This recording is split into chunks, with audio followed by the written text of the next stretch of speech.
नमस्कार, स्वागत है आपका अपने YouTube चैनल CS एकेडमी में।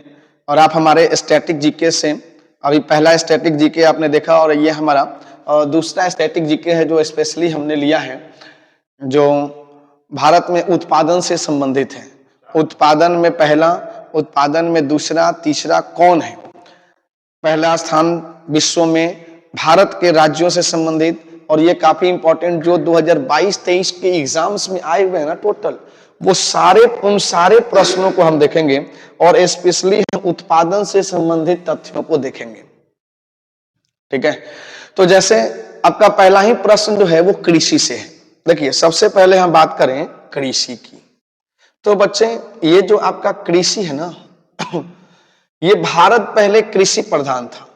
अगर बात करें तो भारत कृषि प्रधान देश था, कृषि प्रधान देश की श्रेणी में आता था भारत। लेकिन आज हमारा जो है, वैसे कृषि की अगर हम बात करें तो कृषि हमारी अर्थव्यवस्था में, देखो बच्चे, हमारी अर्थव्यवस्था में प्राथमिक स्तर पे आता है, यानी कि प्राइमरी है हमारा कृषि। और भारत में अगर हम बात करें तो सर्वाधिक जो निर्भरता है कृषि में, सर्वाधिक निर्भरता है।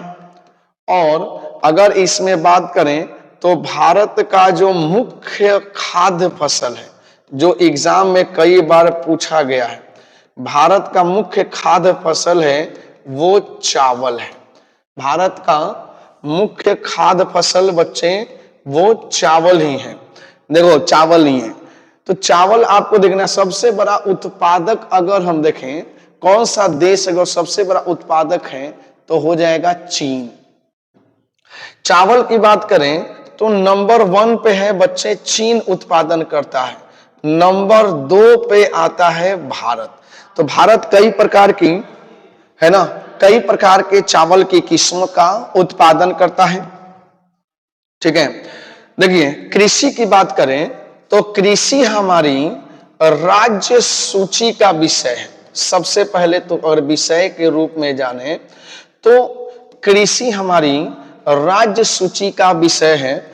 और 1947, देखो 1947, देखिए हुआ क्या था कि 1946 एवं 1947 में एक बनी थी बच्चे, अंतरिम सरकार का गठन हुआ था।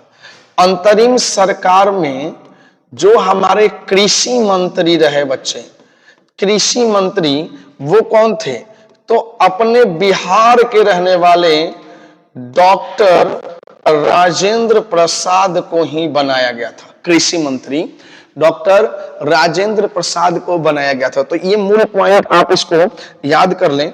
अगर कृषि की बात करें तो इसका जीडीपी में योगदान, देखिए आज हमारा कृषि का जीडीपी में जो योगदान है बच्चे 13.9% जीडीपी में योगदान है।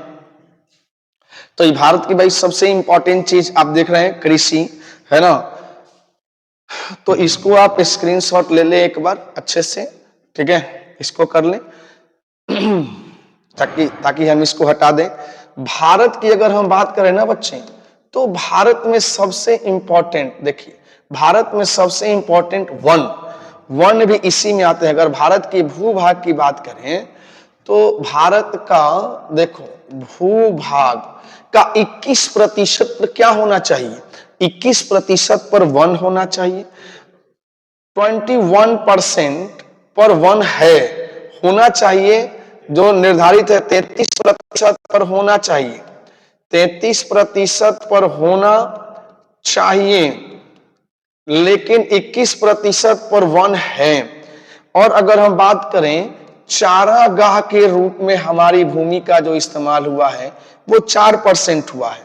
और देखिए कृषि के रूप में कितना हम इस्तेमाल करते हैं, तो बच्चे कृषि के रूप में भारतीय भूभाग का 51% इस्तेमाल होता है और 24% जो है ना बच्चे, 24% जो है वो बंजर भूमि है। 24% बंजर है। तो ये भारतीय भूभाग का एक परसेंटेज आपने देखा अगर एग्जाम में आता है तो कितने प्रतिशत पर कृषि, 51% पर। तो जब भारतीय भूभाग में 51% पर कृषि की जाएगी तो भारत तो हुआ ना कृषि प्रधान, तो ये कृषि प्रधान तो है ही। तो आगे बढ़े अगर हम इसमें देखें और इसमें अगर हम भारतीय कृषि की बात करें तो हमारी कृषि जो होती है ना, ये 15 प्रकार की जलवायु में, 15 प्रकार की जलवायु है हमारे यहाँ। 15 प्रकार की जलवायु है हमारे कृषि के लिए। तो 15 जलवायु को तो हम नहीं यहाँ पे क्लियर करेंगे क्योंकि हम बाद में कर देंगे, ठीक है, क्योंकि हमारा छोटा सा पॉइंट है। कृषि से संबंधित बच्चे एक बात और जान लें, कृषि से संबंधित आई थी हरित क्रांति। तो हरित क्रांति की अगर हम बात करें तो हरित क्रांति में सर्वाधिक प्रभाव, देखो अगर ये वीडियो थोड़ा सा लंबा भी हो जाए तो आप कृपया वीडियो के एंड तक देखेंगे, लास्ट तक देखेंगे, बहुत जरूरी है। जो तैयारी करने वाले बच्चे हैं एग्जाम्स की वो लास्ट तक जरूर देखें, ठीक है। सर्वाधिक जो प्रभाव रहा हरित क्रांति में, वो सर्वाधिक प्रभाव रहा नंबर 1 अगर हम बात करें तो गेहूं का गेहूं पर सर्वाधिक, यानी कि 15% भाग पर, 15% भाग पर गेहूं बोई जाती है। गेहूं में नंबर 1 कौन? यूपी, ठीक है। और देखो गेहूं में नंबर 1 यूपी। और दूसरा अगर हम बात करें तो दूसरा है चावल। तो कितना प्रतिशत भाग पर चावल की खेती? तो 47% भाग पर चावल की खेती। और चावल के उत्पादन में भी नंबर 1 अगर हम बात करें, इसमें नंबर 1 कौन रहा? तो नंबर 1 रहा पश्चिम बंगाल। तो यूपी में सर्वाधिक उत्पादन होता है, लेकिन जब बात आती है ना प्रति हेक्टेयर की, प्रति हेक्टेयर अगर उत्पादन की बात आती है ना बच्चे, प्रति हेक्टेयर उत्पादन, तो उसमें आपका आंसर बन जाएगा पंजाब। बल्कि भाई गेहूं का उत्पादन सबसे अधिक कहां होता है? सर्वाधिक क्षेत्रफल में। देखो यूपी में क्या कहेगा? क्षेत्रफल में, सर्वाधिक क्षेत्रफल में होती है यूपी में। लेकिन प्रति हेक्टेयर अगर आपसे पूछ दे तो प्रति हेक्टेयर के मामले में पंजाब नंबर 1 है। हुआ क्या कि हरित क्रांति जब आया ना, तो हरित क्रांति से सबसे अधिक लाभ मिला पंजाब को मिला। हरित क्रांति से जो बच्चे सर्वाधिक लाभ मिला ना, सर्वाधिक लाभ वो मिला किसको? पंजाब को मिला। पंजाब के बाद हरियाणा को मिला और पश्चिमी उत्तर प्रदेश, इन सभी राज्यों को हरित क्रांति से लाभ मिला। तो भाई हरित क्रांति की बात करें 1967 से 1968, 1967-68 में इसे शुरू किया गया, पहली बार इसे शुरू किया गया। और दोबारा में इसे बात करें 1983 से 1984 में इसे दोबारा शुरू किया गया, यानी कि द्वितीय शुरू हुआ। तो पहली बार हरित क्रांति की शुरुआत कब हुई बच्चे? 1967-68 में। और इतने राज्यों को लाभ मिला और बस जैविक खाद्यान्न पर सबसे अधिक प्रभाव रहा। दूसरी शुरुआत हुई 1983-84 में हुई। हरित क्रांति का अगर बच्चे आपसे पूछ दे जनक कौन है? हरित क्रांति के जनक हैं डॉक्टर एम.एस. स्वामीनाथन।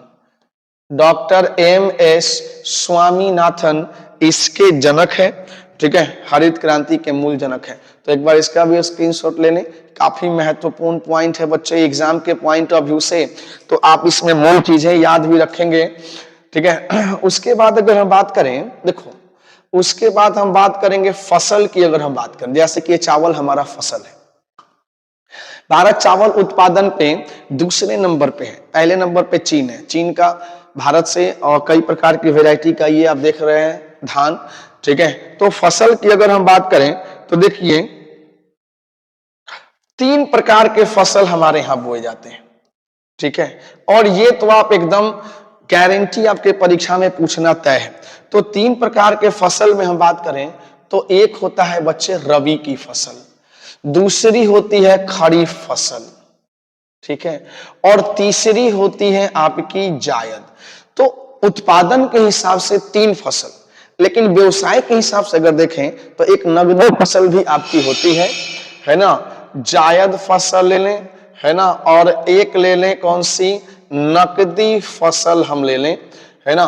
तो रबी के फसल की अगर हम बात करें तो रबी की फसल अभी आपने देखा अक्टूबर से नवंबर में इसकी बुआई होती है ना, इसकी बुआई होती है कब, अक्टूबर से नवंबर में, है ना, इसको शुरुआत किया जाता है, बोया जाता है अक्टूबर से नवंबर में। और इसकी कटाई कब होती है तो बच्चे मार्च से अप्रैल में इस फसल की कटाई हो जाती है।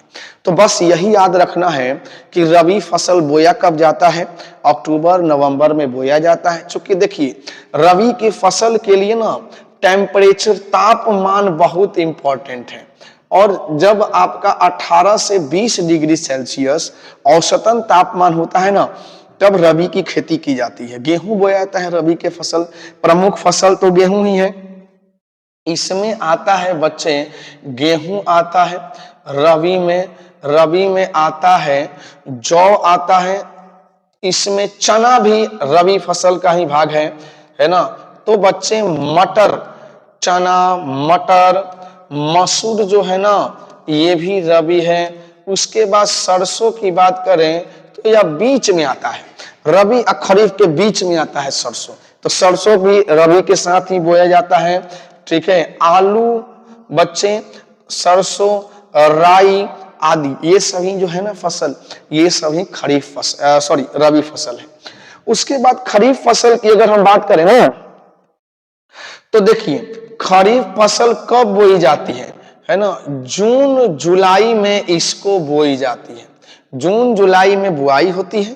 और देखो ये आपका नवंबर से दिसंबर, है ना, नवंबर से दिसंबर में इसकी कटाई हो जाती है। तो ये बुआई और कटाई अवश्य याद रखेंगे। इसमें आता है धान आता है, इसमें आता है गन्ना, इसमें आता है तिलहन भी कुछ इसमें आ जाते हैं। ठीक है, इसमें ज्वार आएगा बच्चे, ज्वार आएगा, बाजरा आएगा, इसमें मक्का, ठीक है, और अरहर, इनकी खेती होती है खरीफ में। और जायद फसल की अगर हम बात करें तो जायद फसल क्या होते हैं कि मई जून में बोए जाते हैं और आपके जुलाई अगस्त में, है ना, जुलाई अगस्त में इसकी कटाई हो जाती है। तो थोड़ा सा वीडियो बड़ा होगा, थोड़ा सा, ज्यादा नहीं, लेकिन आप इसको देखें, अंत तक देखेंगे तो आप ही को बेनिफिट मिलेगा। जीके इतना महत्वपूर्ण है ना, और ये इतना महत्वपूर्ण टॉपिक है कि हर एग्जाम में पूछे जाते हैं। ठीक है, तो मई जून में बोया जाता है, जुलाई अगस्त में काटा जाता है। तो आपका सबसे पसंदीदा भिंडी, भिंडी इसमें आता है, खरबूजा, ठीक है बच्चे, तरबूजा, ठीक है, ककड़ी इसमें आते हैं, ककड़ी, खीरा इसमें आता है, खीरा आता है, आदि इसमें आते हैं, ये जायद है। नगदी फसल की बात करें तो ये भी आपके मई जून में बोए जाते हैं और लगभग जुलाई अगस्त की अगर हम बात करें, है ना, जुलाई अगस्त के आसपास इसको भी काट लिया जाता है। तो इसमें क्या आता है ना, इसमें आता है पटसन आता है, ठीक है, और भी इसके अलग अलग बोए जाते हैं। ठीक है, इसमें आता है जूट आता है, इसमें एक और आता है बच्चे, खरीफ फसल में आता है मड़ुआ। ठीक है, तो हालांकि मड़ुआ आपके नगदी में भी आता है, नगदी फसल की श्रेणी में आता है। मड़ुआ हो गया, मड़ुआ जिसे क्या बोलते हैं बच्चे, रागी बोलते हैं। तो ये हमारी कुछ फसल है। इन फसलों के लिए हमारा भारतीय कृषि तंत्र की अगर हम बात करें, है ना, तो करीब 94% नाइट्रोजनी उर्वरक का उपयोग किया जाता है। नाइट्रोजनी उर्वरक का उपयोग होता है और 82% 82%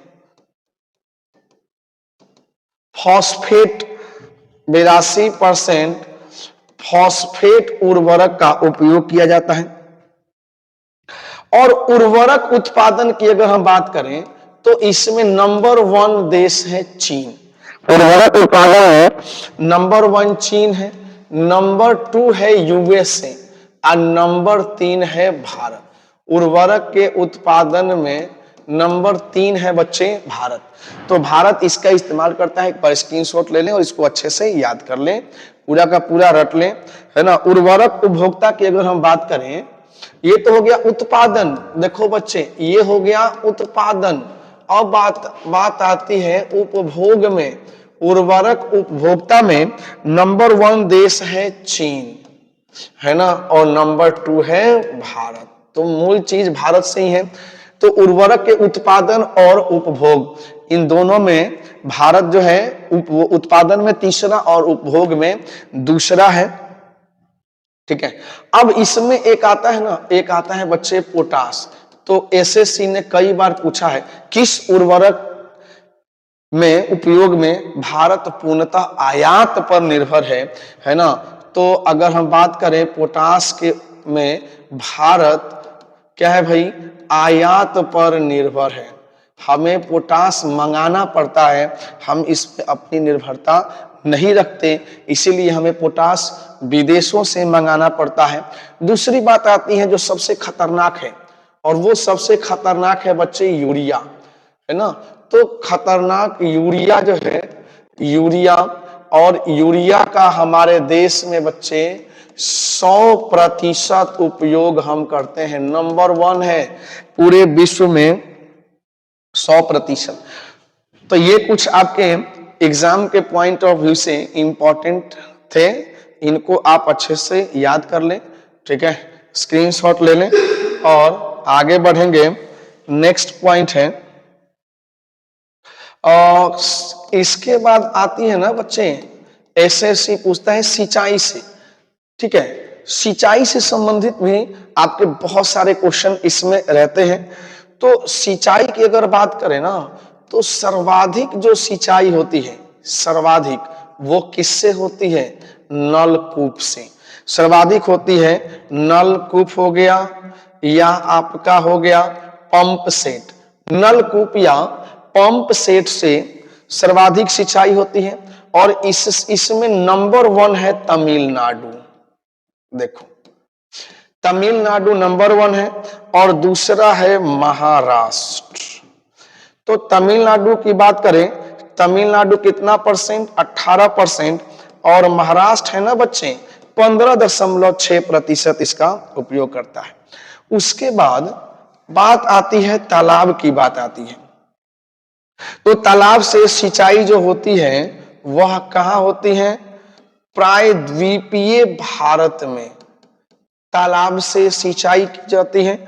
और दूसरा है आपका तमिलनाडु, इसमें भी तमिलनाडु आता है, लेकिन सर्वाधिक नलकूप से सिंचाई तमिलनाडु में होती है। ठीक है, तो सिंचाई की बात करें तो विश्व में, देखो बच्चे ये सब सवाल पूछे गए हैं, विश्व में सर्वाधिक, क्लियर, सर्वाधिक जो सर्वाधिक सिंचित क्षेत्र है वो कहां पे है, तो नंबर 1 चीन में है, और नंबर 2 जो है वो भारत में 21.2% चीन में है, और 20.2% मतलब 21% चीन में है बच्चे, अब 20.2% भारत में है। सिंचाई के मामले में सबसे अधिक यहां भी नंबर 1 पर कौन है, चीन है। ठीक है, चलिए तो ये आप देख लेंगे एक बार सिंचाई। ठीक, अलग अलग जगह पे अलग अलग सिंचाई होती है। सिंचाई के भी अलग पद्धति है। कहीं होती है ना ड्रिप सिंचाई होती है। तो ड्रिप सिंचाई का मतलब क्या है, फव्वारों से सिंचाई होती है। कहीं नहरों से सिंचाई होती है, ठीक है, नहरों से भी सिंचाई होती है। तो इसका आप एक बार स्क्रीनशॉट ले लें, ठीक है। चलिए अब बात आती है कृषि के नाम। देखो बच्चे, कृषि के जो नाम है वो कृषि के नाम कौन कौन से हैं। जैसे वेबर, देख लो वेबर कृषि, ठीक है बच्चे। तो वेबर कृषि कहां होती है, वेबर कहें या कहें दहिया, वेबर या दहिया, तो ये कृषि होती है मध्य प्रदेश में। तो आजकल नया ट्रेंड है कि कृषि के नाम को पूछ रहा है। जैसे आपसे पूछता है झूम कृषि, तो झूम कृषि कहां होती है ना, असम या पूर्वोत्तर में, असम या पूर्वोत्तर में।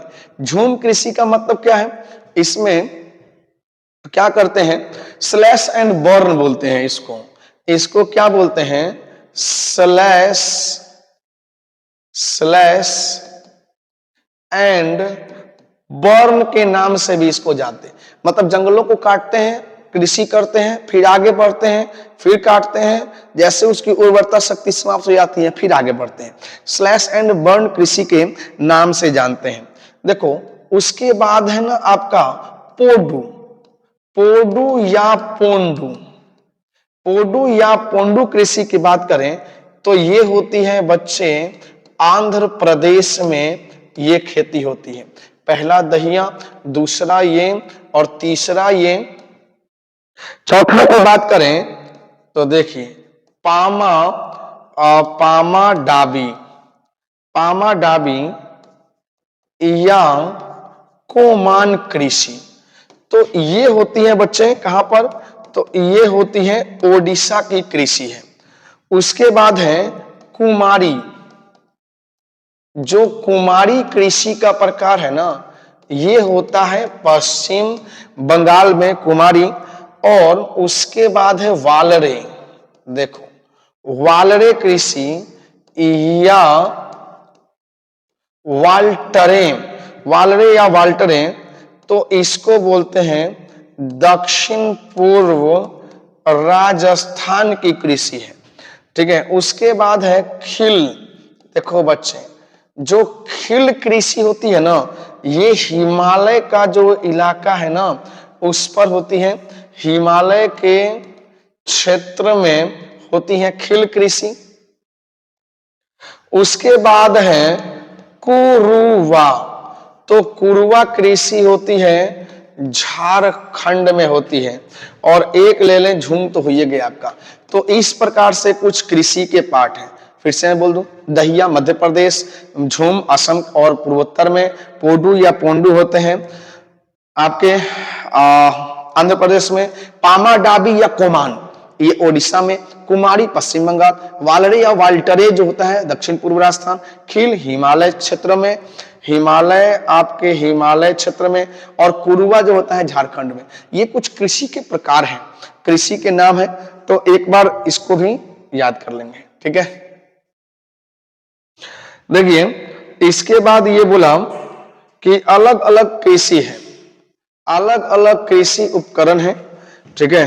तो इन सभी जो क्षेत्र हैं इन क्षेत्रों को देखें।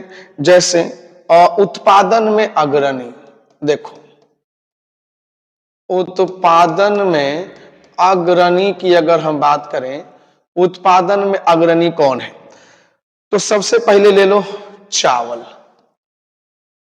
तो चावल उत्पादन में अग्रणी कौन है, चावल उत्पादन में पश्चिम बंगाल, ठीक है। उसके बाद है गेहूं, गेहूं उत्पादन में यूपी है। उसके बाद है बाजरा, तो बाजरा उत्पादन में राजस्थान है, बाजरा। ज्वार में कर्नाटक है, ज्वार में, ज्वार उत्पादन में कर्नाटक नंबर 1 है, ठीक है। मक्का उत्पादन हो इसमें भी कर्नाटक है। अगर अरहर उत्पादन पूछे तो कर्नाटक। इन तीनों के उत्पादन में कर्नाटक नंबर 1 है। फिर आपका अगर सूरजमुखी पूछ दे, सूरजमुखी उत्पादन में कर्नाटक है, ठीक है। उसके बाद अगर पूछ दे रेशम उत्पादन में अग्रणी कौन है, तो रेशम उत्पादन में अग्रणी कर्नाटक है। तो इन सभी के उत्पादन में कर्नाटक नंबर 1 है, ठीक है। अब बात आती है सबसे पहले कि चावल आया कहां से, है ना।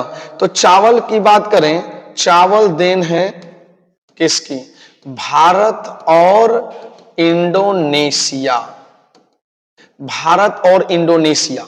गेहूं की बात करें तो गेहूं किसका देन है, तो गेहूं आया कहां से बच्चे, तो गेहूं आया मध्य एशिया से, ठीक है। अगर इस बाजरा की बात करें तो बाजरा हमारे यहां नहीं होता था, बाजरा आया अफ्रीका से। ज्वार की बात करें तो ये ज्वार जो है वो भारत का है।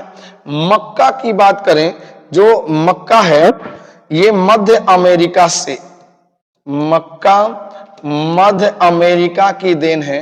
अरहर की बात करें तो अरहर जो है ये अफ्रीका की देन है, अरहर जो है ना बच्चे ये अफ्रीका की देन है। सूरजमुखी की बात करें तो सूरजमुखी तो भाई अब सबका तो करना संभव नहीं है, कुछ इंपॉर्टेंट है उसका हम करेंगे, ठीक है। रेशम में मालबरी जो रेशम है ना, मालबरी रेशम ये बड़ा महत्वपूर्ण होता है। तो ये कुछ फसल है जिनके उत्पादन में आपने देखा, एक बार देख लें, इसका स्क्रीनशॉट ले लें। इसमें और भी कुछ फसलों को हम देख लें एक बार, ठीक है बच्चे, थोड़ा सा आप देख लें।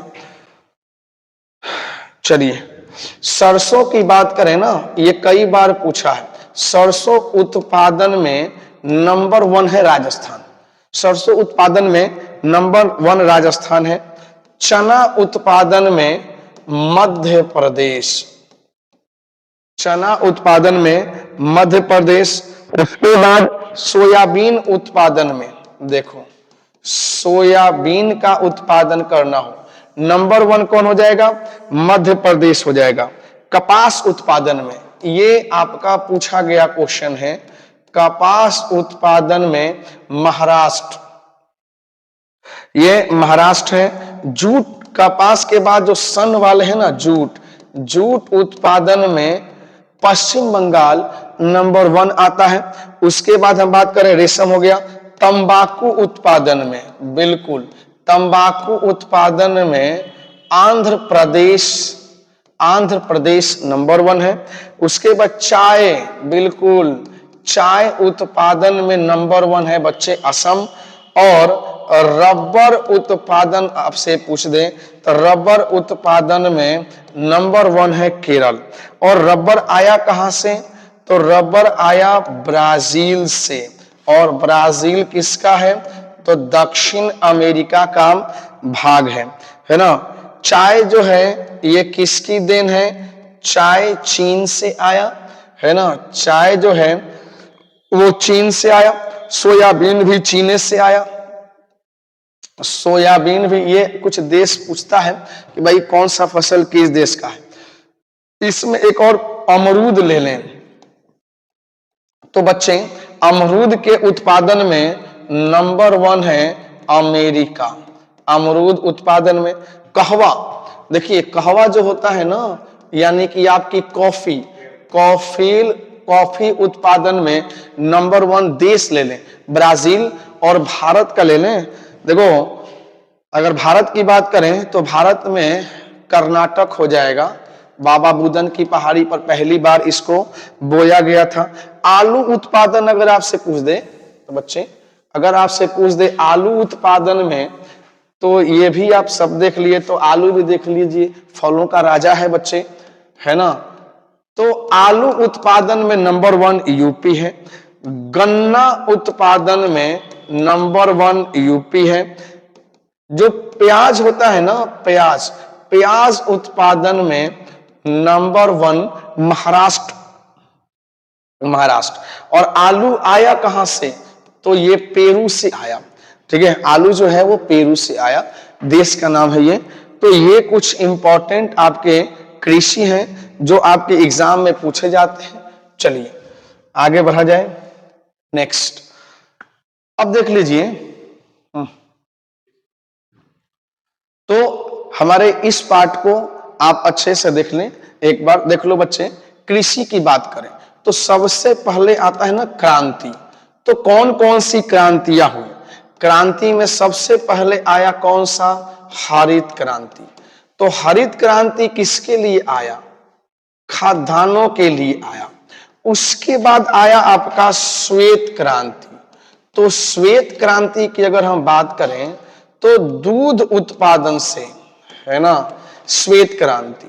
उसके बाद आया आपका नीली क्रांति। तो नीली क्रांति किसके उत्पादन से बच्चे? मत्स्य उत्पादन से, ठीक है। उसके बाद आपका आया भूरी क्रांति। तो एक बार आप इसका देख लें, भूरी क्रांति आया उर्वरक उत्पादन से, ठीक है। उसके बाद आया आपका रजत क्रांति। तो रजत क्रांति जो है वो अंडा उत्पादन से। उसके बाद है आपकी पीली क्रांति। तो पीली क्रांति जो है ना वो किससे है बच्चे? तिलहन उत्पादन या इसको बोले तो बायोडीजल के उत्पादन से है, ठीक है। उसके बाद अगर हम देखें तो कृष्ण क्रांति। तो कृष्ण क्रांति किससे संबंधित है? कृष्ण क्रांति असल में बायोडीजल से है। कृष्ण क्रांति बायोडीजल से। उसके बाद आपका पूछता है देखो लाल क्रांति। तो लाल क्रांति किससे है? यह है झींगा उत्पादन से, यह है झींगा से है ना। टमाटर से भी ले लेते हैं, है ना। वैसे झींगा की बात करें तो गुलाबी क्रांति आगे बढ़ेंगे, है ना। तो ये प्याज से है, झींगा से भी है, प्याज से है। गुलाबी क्रांति झींगा से है ना। लाल क्रांति टमाटर से, गुलाबी क्रांति झींगा से। उसके बाद ना इसको हटा देते हैं, इसको आप देख लें एक बार, है ना। और महत्वपूर्ण क्रांति अगर हम देखें तो इन क्रांतियों में एक आता है ना गोल क्रांति। तो गोल क्रांति जो है ना वो आलू उत्पादन से है। गोल क्रांति वो आलू के उत्पादन से है। उसके बाद है बादामी क्रांति। देखो बादामी क्रांति की बात करें, बादामी क्रांति तो ये मसाला के उत्पादन से है। उसके बाद आया सुनहरी क्रांति। देखो सुनहरी क्रांति जो है ना बच्चे ये आया बागवानी से। उसके बाद आया अमृत। अमृत क्रांति जो आया वो नदी जोड़ो परियोजना, नदी जोड़ो परियोजना से संबंधित है। उसके बाद आया मीठी क्रांति। तो जो क्रांति आपको नहीं याद हो बच्चे याद कर लेंगे। उसके बाद अगर हम देखें तो स्वर्ण क्रांति, और यह स्वर्ण क्रांति बागवानी से आया। सुनहरी क्रांति बागवानी, लेकिन बागवानी में क्या? फल से आया, ठीक है। तो इस प्रकार की ये आ गई आपकी, ठीक है। उसके बाद फल सब्जी वगैरह इन सब से। उसके बाद एक आया ना इंद्रधनुष टीकाकरण से, ठीक है। तो ये कृषि से संबंधित कुछ आपके ये इंपॉर्टेंट तथ्य हैं, ठीक है। उसके बाद अगर हम अध्ययन की बात करें, देखिए अध्ययन से भी आपका पूछता है, जैसे एपी कल्चर। एपी कल्चर आपका बराबर पूछता है। तो एपी कल्चर किससे है? मधुमक्खी पालन से है। उसके बाद देखो ये पूछता है पीसी कल्चर। तो पीसी कल्चर जो होता है ये है मत्स्य पालन से। उसके बाद है फ्लोरी कल्चर। देखो फ्लोरी कल्चर जो है ना बच्चे ये फूलों के अध्ययन से है। उसके बाद है वीटी कल्चर। देखो वीटी कल्चर का संबंध किससे है? ये अंगूर के उत्पादन से, तो ये अध्ययन से संबंधित है आपका। उसके बाद है वर्मी कल्चर। वर्मी कल्चर की बात करें तो ये है आपका केंचुआ से संबंधित है वर्मी कल्चर। उसके बाद है आपका पोमी कल्चर। ठीक है। तो ये पोमी कल्चर जो है ना, पोमोलॉजी यानी कि फलों के अध्ययन से संबंधित है उत्पादन। उसके बाद है ओलेरी कल्चर। ओलेरी कल्चर, तो ये ओलेरी कल्चर क्या है बच्चे, तो हवा में, ओलेरी कल्चर सब्जियों से होगा। ओलेरी कल्चर जो होगा ना बच्चे, ये सब्जियों के उत्पादन से, सब्जियों के उत्पादन से संबंधित है। उसके बाद है ना एरोपोनिक्स।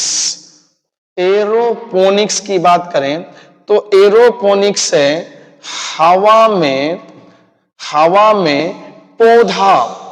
पौधों को उगाने से संबंधित है हवा में। उसके बाद है हॉर्टिकल्चर। हॉर्टिकल्चर की अगर हम बात करें, हॉर्टिकल्चर, तो हॉर्टिकल्चर है किससे, बागवानी से है। उसके बाद है, देखो दो और ले लेते हैं, कौन सा, सेरीकल्चर। सेरीकल्चर जो है बच्चे रेशम उत्पादन से है। और एक है आपका हाइड्रोपोनिक्स। तो हाइड्रोपोनिक्स जो है जल में पौधों के उत्पादन से संबंधित। तो बच्चे ये आपका काफी इंपॉर्टेंट अध्ययन, उत्पादन है ना, उत्पादन आदि से संबंधित ये पॉइंट है। तो आप देख लो, हाइड्रोपोनिक्स जल में पौधे को उगाना, सेरीकल्चर रेशम उत्पादन, एपीकल्चर मधुमक्खी पालन, पीसीकल्चर मत्स्य पालन, फ्लोरिकल्चर फूलों का उत्पादन, विटीकल्चर अंगूर का उत्पादन, वर्मीकल्चर केचुआ का, पोमीकल्चर फलों का अध्ययन, ओलेरीकल्चर सब्जियों से संबंधित, एरोपोनिक्स हवा में पौधा उगाना, हॉर्टिकल्चर बागवानी से। आना जरूर है, इसी में से आएगा, गारंटी, 100% गारंटी है इस बात की कि आपका आना तो इसी में से है। अगर प्रश्न फंसा तो यहीं से आएगा, ठीक है। तो ये आपका काफी इंपॉर्टेंट बात है। उसके बाद अगर हम देख लें ना, कुछ एक दो पॉइंट देख लें, तो देखो बच्चे, चावल का कटोरा किसे कहते हैं।